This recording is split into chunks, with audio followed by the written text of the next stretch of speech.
This lecture is on implicit differentiation. So the first thing I'm going to do is talk about what is implicit and explicit forms of equations and functions. Now, as we've worked with functions up to this point, everything's been in what's called explicit form, where you have y equals some function of x or other variables like t or whatever, but pretty much sticking with y and x in this section. And here's another one, y equals x squared minus 5x plus 6. But sometimes you can have equations which may or may not be functions. That will depend on some other factors. But implicit form means you don't have y isolated. Now in these two particular examples, like this one I'm pointing at, you can actually solve for y in terms of x, even though it's not written that way originally. So technically that's an implicit form. So is this, 2x plus 3y equals 5. But in both those equations, you can see we can solve for y in terms of x and convert it to explicit form. Now here's an example of a function that functions that cannot be written explicitly, or at least to my knowledge, they cannot be. I'm 99.9% sure about the top one and 100% sure of the bottom one, meaning you cannot find y and isolate it by itself algebraically. Certainly not that bottom one with that trig function in there. That's just a big old mess. Now, that doesn't mean we can't take the derivative, though, because we might be interested in finding the tangent slope of this graph, even though we can't technically graph it without proper graphing technology, which you're not going to have to do. That's not something you have to know, but like here's the y cubed plus x squared y equals 6x plus 5. There's the graph of this thing. I use the Maple software to graph it. You can't solve y in terms of x, like I said before, and I'm saying right here. But we're going to use a technique called implicit differentiation, where we can find the slope of the tangent line. I just drew it at 0, rough approximation. You can see that's certainly a positive slope. And we can still get the derivative, even though we're not going to be able to solve your normal notation for derivative, where you have, like, for example, if y equals x cubed, y prime would equal 3x squared. Ours isn't going to be that way. In fact, you're going to see most of these answers are pretty much all of them are going to have x's and y's mixed together in the answer, and that's okay. That's no problem. Now this kind of goes back to the section on chain rule. That anytime you have a function of x, you have to take the derivative of the inside part of that function if it's raised to a power. Like this, let's look at this, where d dx of x to the fourth is just 4x cubed, no problem. And then d dt of t to the fifth is 5t to the fourth. But this goes back to the chain rule, you may recall here from a prior section, that if suppose that u was a function of x, technically the derivative with respect to x of u to the fourth is not just 4u cubed, it's also du dx in there with it. And this is the idea of variables agree. It's what I mean right here, agree and disagree. Respect to x and your variable's x. Respect to t and your variable's t. Well, if these variables don't agree, you always have to tack on that d something dx, and that's going to be important right over here with the y's. So d dx of y to the 7th would be 7y to the 6th, also then dy dx. So now we'll have to do that. And that's basically the premise behind this idea behind the implicit differentiation, is that every time we take the derivative of a y term, we have to tack on dy dx. Or I just use y prime to make it simpler. Some instructors will use dy dx, but I just use y prime for ease of writing. So, for example, if you take the derivative like here of x to the fourth, you just put 4x cubed. But if you're taking the derivative of y to the 7th, you'll put 7y to the 6th, and then either this dy dx or y prime. In fact, here's a good example right here. So you see how that just is normally differentiated because the variables match. The next one is not, because well, you still take the power rule, you bring the 3 down, change it to 2, but you tack on a y prime at the end of it. And I'll let you read that box there yourself, but I'll just kind of say what we're going to do. So what we do is we take the function, we take the derivative of each term, and then what we're going to do is every term that has a y prime, we're going to collect it on one side of the equation, and then if it does not have a y prime, we'll move it to the other, and then we'll factor out a y prime on the side that has the y prime, and then we'll divide by what we factored out. So you'll see, now this one's very easy here. It'll obviously get more complicated than this. Now x squared plus y squared equals 25. That is an equation of a circle with radius 5. You cannot write this implicitly as a single function. Now you could write this as two separate functions, like if you were putting this in a calculator. You could solve, you would have y equals the positive square root of 25 minus x squared and the negative square root of 25x squared. So if but you cannot do it in one equation. It would graph like this, kind of do it like that, and then like this, and sort of look like a circle like that. But you can't write it explicitly in terms as one function. So let's see what we do here. So the ddx notation is just there to indicate you're taking the derivative with respect to x of everything. So the derivative of x squared will just be 2x, but the derivative of y squared will be 2y dy dx equals 0. And then, so this is, I'll just keep the y prime. I use dy dx here, but I'll keep the dy dx with the 2y on one side, move the 2x over to the other and make it negative. Then you just divide both sides by the 2y, and then the 2's cancel. It just reduces. You obviously don't have to reduce it, but if you're looking for answer choices, I would think reducing is what you would expect to see. So yes, it's negative 2x divided by positive 2y, which makes it negative x over y.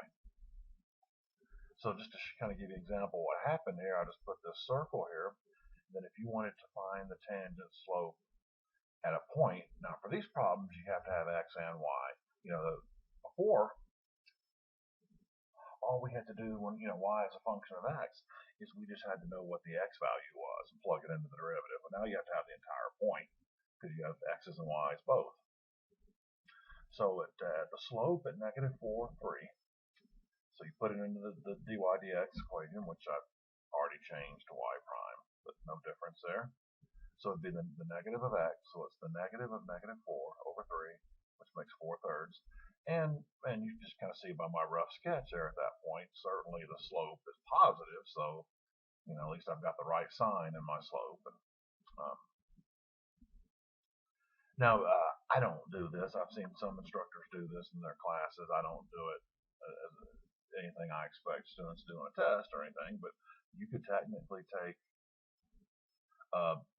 subsequent derivatives. I've never seen anybody go past the second derivative because this gets extremely rude in a hurry. But if you did, just for this one to show you, to take y double prime, you would take the derivative of negative x over y, and you would do a quotient rule. Or I guess you could bring the y up and do a product rule. But so it would be bottom times the derivative of the top, which is negative 1, minus the top, negative x, times the derivative of the bottom. The derivative of y would be 1, but it's 1y prime. Anytime you differentiate a y, you have to put a y prime in there. So that's why the y prime is there over y squared. And then, your final answer needs to be in terms of just y's and x's, no prime terms like this. But we know what y prime is, right? Because that's what we started with right here. So you replace y prime with negative x over y. I just did a little algebra there to get rid of that complex fraction and make it one fraction. And I came up with this answer right here. And I did it in Maple. And my answer does match the Maple answer. They factored out a negative in the numerator. So it would make those two terms plus, and then the y cubed on the bottom. So it is equivalent. And here you see that Putting it in writing here that you're not going to find y double prime on a test. I think I let Maple do another one down here just for the heck of it. Now let's look at one of these. These look more like a standard, test or quiz type problem. Yeah, this is the one we had up there above. I believe it's the same one. Yeah, same graph. So we're going to take the derivative of this with respect to x, term by term. So y cubed will be 3y squared, but because we're taking the derivative of y, we have to put y prime there. Plus x squared times y has to be treated like a product rule. It's two separate variables, or two separate things multiplied. So I just wrote the order of the product rule that I do. You can do the other order, remember, because it's plus. It's interchangeable here, but you should end up with these two pieces right here, maybe reversed. So the derivative of x squared will be 2x times the y plus x squared times the derivative of y, which is y prime. Derivative of minus 6x is minus 6. The derivative of 5 is 0. And then it doesn't really matter which side you keep the y primes on. I usually just do whatever involves the least amount of movement of terms.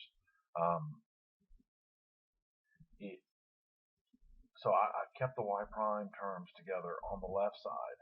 So I have to move the negative 6 over, and it will become positive 6. The positive 2xy becomes negative 2xy.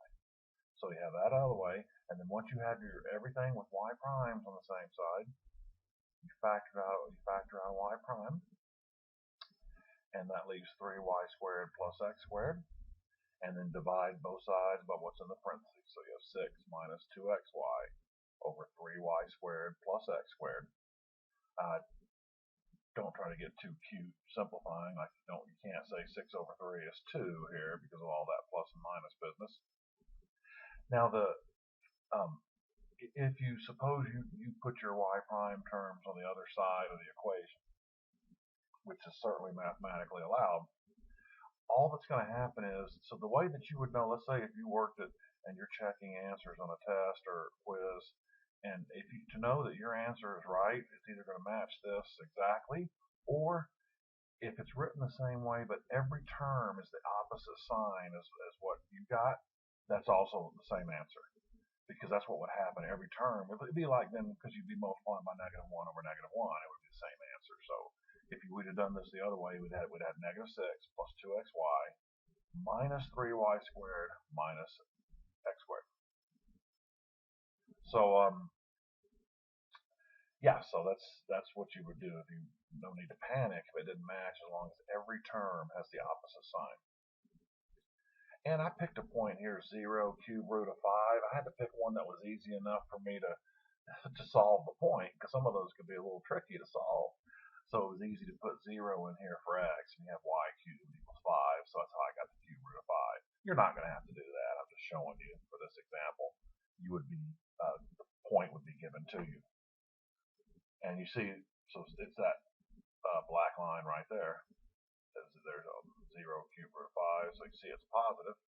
So I put it right into here, and I get this mess right here, which is 2 over the cube root of 5 squared, basically. Whatever that equals, but at least it's positive, so it matches that. And looks like I found another point that worked. Yeah, I put in 0 for y and solved for x, and got negative 5 over 6. That one's that's a positive slope. It's a lot steeper than the other one. It's positive though. And so I plugged it into this derivative. Got 216 over 25. That's a little bit less than 9. It'd be 8 point something. 8.8 maybe. But anyway, but you see it's a pretty steep positive slope. So, but once again, you don't have to come up with those test points. If you have to get the slope at a point, you would be given the point. But it will be a point that satisfies the original equation. All right, here's another one.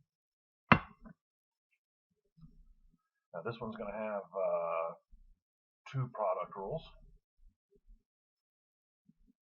So the first one, x squared y, take the derivative of x squared, which is 2x, and then y will be y, and then plus the x squared times the derivative of y, which is y prime. Anytime we take the derivative of a y term, we must put y prime there. So now I come over to the second product rule. So the derivative of y squared will be 2y, y prime, times x, plus y squared times the derivative of x, which is just 1, so I didn't put anything there. So it's just y squared. Derivative of negative 2 is 0. So I'm going to keep the two y prime terms on the same side. Move the 2xy and the y squared over to the other side, make them both negative. And then I come down the next line here, and you can see the y prime is factored out right here, and it leaves x squared, and it leaves plus 2xy. And these are both negative, so we divide both sides by what's in the parentheses. And we have this answer. So keep in mind, don't worry about trying to simplify things. Now, see, Maple did. Maple factored out a y on the top and an x on the bottom. That's just what Maple does. You're not going to have to worry about that. Don't factor your answer. Just leave it alone. So these answers, these problems aren't too bad. It's just that, yeah, you're going to have ugly looking answers. There's nothing pretty about them. But the Maple answer matches mine just with those common variables factored out. So, oh, they factored out a negative right there. That's the negative on top. Okay. Just for grins, there's no way I'm working this out. It's a complete waste of our time. Nor would you have to do it in a test. But this would be the second derivative of that one. And Stewie says, "What the deuce?" Because Stewie doesn't, he doesn't want to mess with it either. So do not even worry about coming up with this. I just want to show you how hideous it can get if you do a second derivative. So don't worry about that. And here's what I'm mentioning right here in green, what I was saying earlier about all the terms being opposite signs. If they're all opposite signs, they're still the same answer. They're mathematically equivalent. It's kind of like saying that, 3 over 4 is the same thing as negative 3 divided by negative 4. Seems reasonable. Now this, looks like I used Maple to take that function and graph it. I'm sorry, I shouldn't say function because it's not a function. It's an equation. We're just graphing an equation. Function implies, you can see that this is not, you can't get y in terms of x. Look, you see it. Boy, it just fails the vertical line test real quick, doesn't it? So I should say equation, so excuse me there. But we can still, because of this technique, we can find slopes at different points. So you see I have two of them picked right here. The top one is for -1, 2, and then the bottom one that's right there is for -1, -1. So to do that, you just plug them into your implicit derivative. That part's not too bad, just got to work out the numbers. I got 0 for this one, kind of makes sense, that slope's flat. And then I plug it into the other one. I didn't show all the number stuff there, but ends up being -1. You can check that for practice if you want to. And let's see. But you see that slope looks about right for -1. Now let's look at this one. I'd like to throw a trig one in there just to kind of see how we handle that. I'm just looking ahead here for a second. Yeah. Okay.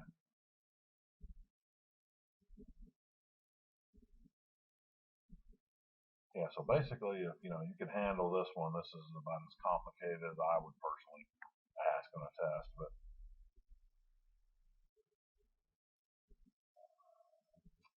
so let's see. I've got a product rule. I've got a couple of trig things here. We've got a lot of fun with this one. So let's see what we have.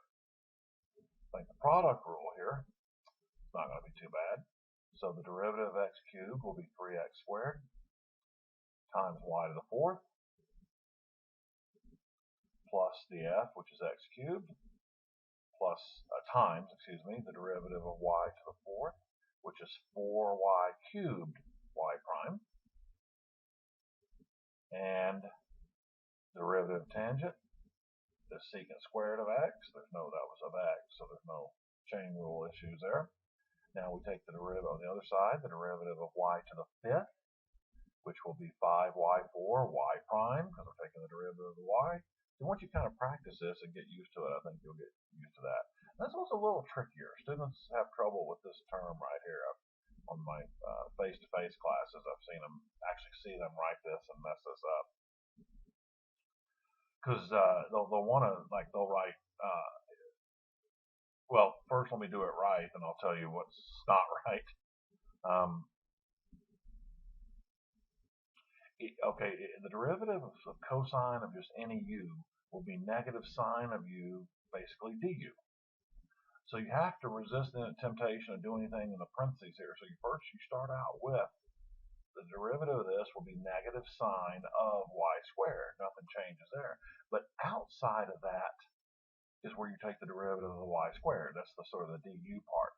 So you just leave the inside part alone for a minute. Then out here you take the derivative of the y squared, which is 2y y prime. I see this get messed up to look something like, I'm not using a marker here, so I mean I'm not using a PC with the pen, so please forgive my sloppiness here since I'm using a mouse. But sometimes people will do this. They'll put the 2y y prime, inside after the sign instead of y squared, like that. That's very common for people to do. So, well, we don't want to do that then. Get rid of that. So if you can get that part, that's probably the most challenging part of this.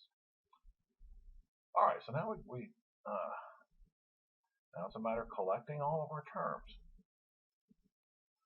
Oh, I don't know. Okay, well, I decided to go this route. Like I said, you still get. I went with the fact there are 2 y primes on that side and 1 y prime here, so I just move that y prime over, and that leaves everything, all the non-y prime terms on the left. So this is the first time I put the y primes on the right. Doesn't matter. You might want to you might want to do it the same way every time, like y primes on the left. That's fine. I just looked for an approach that involved the least amount of work here.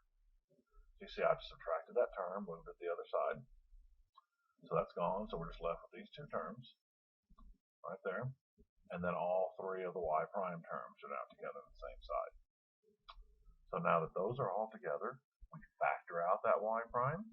So we have a 5y4, a minus 2y sine squared, because the y prime's gone, and then 4x minus 4x cubed y cubed. So just like we've done before, we'll divide by everything in the parentheses. And then there's our answer. It's ugly, or some say, I think it's so ugly it's beautiful. Alright, what kind of nonsense did Maple do to me here? For some reason they have 1 plus tan squared here, which is the trig identity for secant squared. They factored out a y on the bottom, but it's the same as our answer, so we're in good shape here. We're doing well. So like I said, these are kind of ugly. Once you kind of dig in there, and if you're real careful, you'll be okay.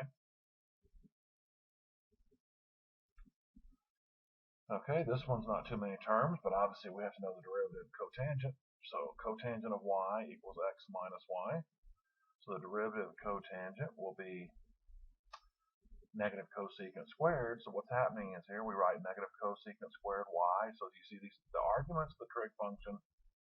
I should have maybe used parentheses there like I did up on this one right up here, but I'll put temporary parentheses there just so then I'll erase them like that.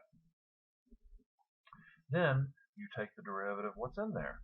So the derivative of y is 1, but it's 1y prime.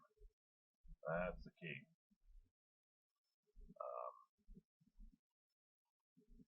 Okay, the derivative of x would be 1 minus the derivative of y, which is y prime. So it looks like I decided to move this negative y prime from the right to the other side to make it positive y prime. And that equals 1. So you factor out a y prime. And every once in a while, I'll have someone that will have difficulty with a step like this that comes up algebraically. I, you know, when you have to add and subtract terms and you factor out the entire term, you have to have a 1 there. Sometimes I've seen people put y prime and just minus cosecant squared y there. See, you think about this. When you factor out something, it has to distribute back to what you started with. So there has to be a 1 there because y prime times 1 is y prime.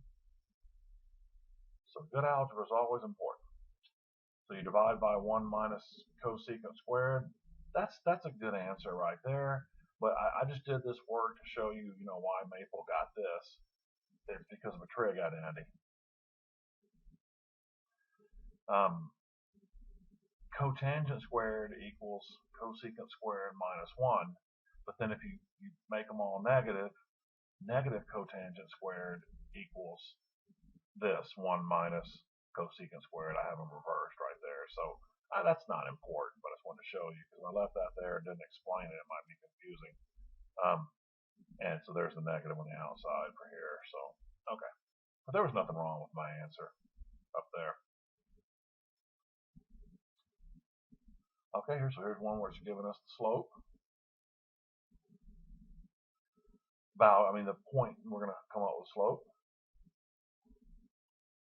And, all right, so the derivative of x cubed will be 3x squared. Y cubed will be 3y squared y prime. We have to do a product rule.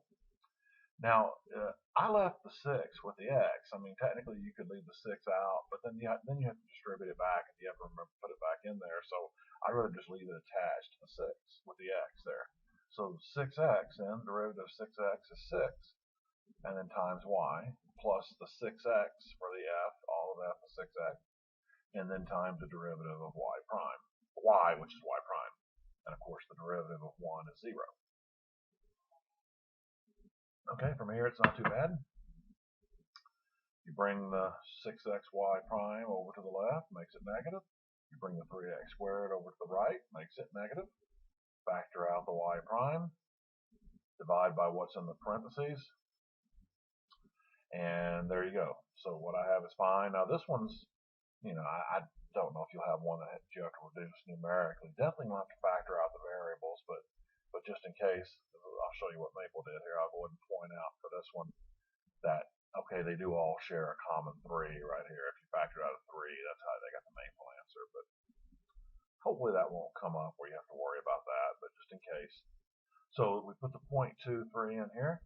It's a weird looking little graph, and it kind of does this little thing here. It's got the little ellipse thing going, or whatever that is right there. But at 2,3 is on that little elliptical part, so I kind of drew a tangent slope.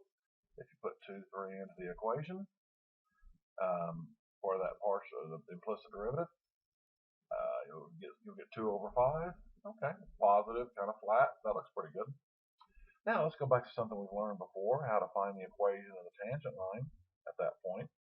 And it makes no difference if this is implicit differentiation because the process is still the same. If you know the slope and you know the point, you can get the equation. And we just got the slope. It's 2/5. We know that the point is 2,3. So basically it's going to be y equals 2/5 x plus b. I like to do this. You may prefer to just put it in point slope form to do this, but I find it easier this way. But you can do whatever you want as long as you come up with the right answer. So put in 2 for the x, put in 3 for the y, solve for b, it's 11 over 5, so that would be the actual equation of the tangent line. And just in case, I don't know if normal line will come up, but if it does, let's keep that in mind. So here's another Stewie says, he's yelling at us here. Slope of the normal line is the negative reciprocal of the slope of the tangent line. Normal, once again, means perpendicular. So that would be the perpendicular line to this. Something like coming down this way. Oh, that's pretty rough, but okay, I think you get the idea. So that doesn't require too much trouble. You just take that, all you do is take that slope that we found before. You don't have to do any calculations other than flip it over and change the sign. So it becomes negative 5/2. So you see y equals negative 5/2 plus b, x plus b. Put in the 2, put in the 3. You get 8 for the slope here, so you have this equation. y equals negative 5.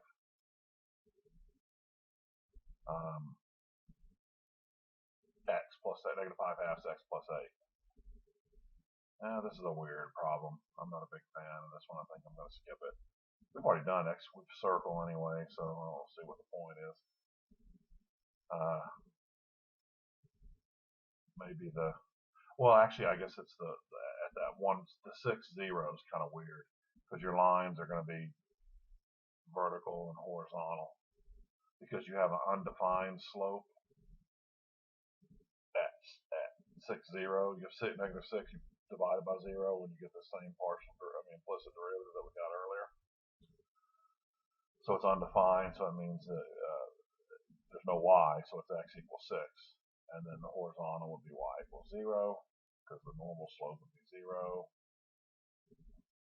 Same thing here, tangent normal. I'm not a big fan of the ones with these radicals in it like this. It gets kind of messy. Idea is not bad, but if you want to look through that, it's not too bad. But you see, here's what I was talking about earlier, how you have to graph that circle as two different equations. I don't know why it doesn't kind of connect a little bit better there, but that's okay. So I sketched it that way, and then this is for the bottom one down here, and I came up with those two equations for tangent and normal, and those look pretty good. There's one pretty tangent right there at that point. What was it? 5 square root 11 right here. That's a pretty good tangent line. There's a normal one coming through, so that looks pretty good. Yeah, graphing that one ought to be required. Okay, let's take a look at maybe one. Yeah, I think one. I'm not going to put one just like this on a test, really, but it wouldn't hurt to practice your skill a little bit. But I think we do this one, that'll sufficiently get the point across, I think so. Alright, so this one is called a kappa curve. Look at that little thing there. And here's the equation. Now I thought it'd be a lot easier to, what I did is just distributed before I started taking any derivative, which is certainly okay. So I distributed through the parentheses and converted the kappa equation to look like this in a non-factored form like that. So x squared y squared is going to be a product rule. So it'll be the derivative of x squared will be 2x times y squared plus the x squared times the derivative of y squared, which will be 2y y prime, plus the derivative of y to the fourth will be 4y cubed times y prime, and then the derivative of the right side will be 4x. And then I kind of rearrange these terms a little bit to put the x in front of the y. And so these two terms with the y prime are on the same side, so we'll keep them where they are. I move the 2xy squared to the other side, make it negative. Factored out a y prime, leaves a parentheses, so I divide it by, so there's the derivative right down here. And we put in 1 and 1. And where there's an x, put in a 1. Where there's a y, put in a 1. 1, 1, 1. I got 1/3. And there's 0.11. So look at that. I just kind of sketched the slope, the tangent slope roughly. And I mean, I can't perfectly say it's 1/3, but I think that you can say that 1/3 looks reasonable as a slope for that. So, all right then, that concludes this lecture on implicit differentiation.